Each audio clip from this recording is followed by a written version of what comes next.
Most small business owners will think that their business is shit, but the reality is that they just haven't built a brand, because a brand is the reason why people buy from a business. So a lot of small business owners will think that the problem is them. They'll think that the problem is their product. They'll think that the problem is price, or it's oversaturated, or no one actually wants to buy what they have to offer. But the problem is that they just haven't built a brand to convince that audience type that what they have to offer is valuable. Okay, I disagree with this in most cases. Maybe your product does suck. Maybe your prices aren't good. Maybe you haven't put enough effort in. Maybe your customers really don't want what you're selling.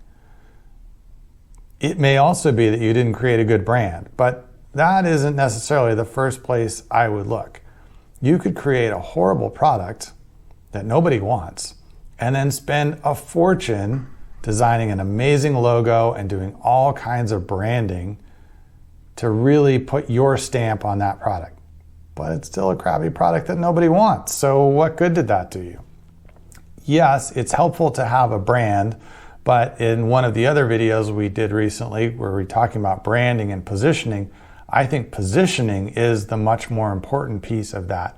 That is finding the segment of customers who you are most aligned with, who most want your product the specific way that you offer it at the price and way you do it.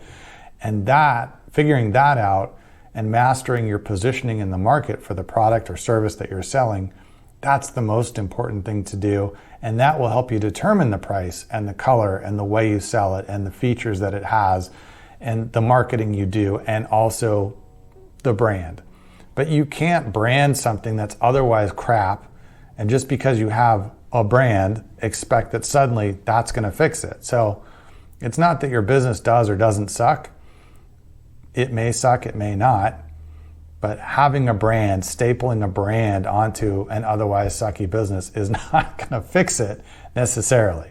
So figure out the positioning and the market space you're in and the customers and what they want to buy and why they want to buy it. And all those things will help you then establish your position and build a brand. But just saying the reason your business isn't doing well is because you haven't spent enough time on branding really misses the whole point of what the business is setting out to try and do. Brand is the part that establishes what the business is about, but the business needs to know that first, not after the fact.